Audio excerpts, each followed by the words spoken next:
Get ready to transform your homemaking as I spill the 5 critical homemaking habits that have changed my entire life. Habit number 1, and arguably the most important one. Put away, not down. As you enter your home, if you have your keys in your hands, put them away. Anything that you happen to have in your hand, only handle it once. Put away and not down, and your home will forever be neater because you no longer will have things splattered about, cluttering up your whole entire home.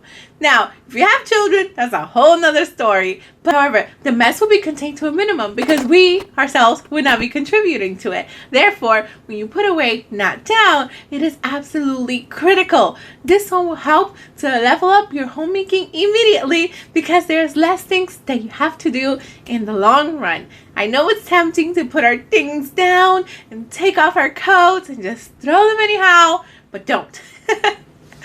It will take some retraining ourselves at first as we develop that muscle. But once you begin to do it, it will become second nature. And you will see that you will have less clutter to deal with and more free time to do the things you love. The next habit that has completely transformed my homemaking is never leaving a room empty-handed. If you have something in the room with you, take it out as you go. Let's suppose you're drinking a nice warm cup of tea and then you'll leave the room. Do not leave that tea there. It will help nobody, and you will go back and you will see it there, and then it will be even worse because clutter begets clutter. So next time you're leaving a room, check your hands. Are they empty? If so, go back and fill them up. It only takes a couple of seconds, and before you know it, your room will be sparkly and there will be nothing that does not belong there. Not to mention, clutter will not build up over time. As a bonus, if you're already in the habit of doing it, you might find that you enter a room and there's nothing there to take away with you. In this case, what I like to do is make the room sparkle. Take 1 to 3 things that you can straighten up and make it look even better than you left. Always leave the room better than how you found it. So to level up your homemaking, because there'll be less things to do over time and it'll be second nature every time you enter a room, fix something, or every time you exit a room, never leave empty-handed. The next homemaking habit that has completely changed my life is dressing to shoes. Believe it or not, when we dress to shoes, we actually can become more productive. Help me prove this, won't ya? Try on to wear house shoes every single day for the next 5 days. Then come back to this video and let me know in the comments how it worked out for you. And my proof is that every time I do not wear shoes around my home, I have these house shoes. I got them on Amazon for less than 20 bucks. I will link them down below. They're super duper comfy, durable, and God forbid, in case of an emergency, one can run out with them.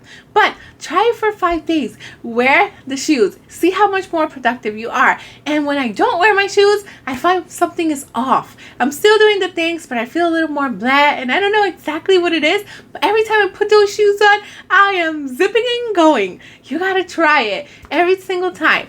It works. Plus, not to mention, when I dress for the day, I feel better and I'm more productive and I'm always ready to go.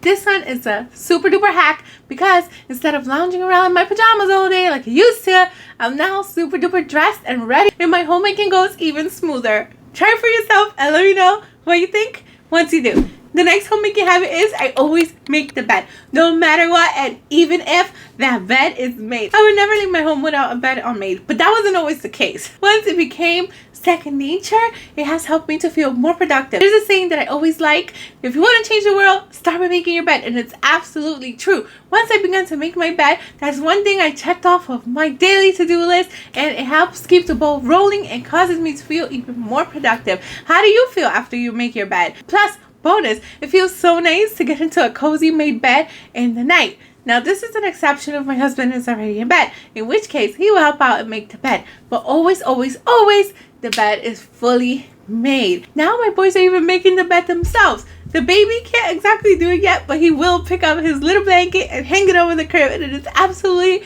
adorable.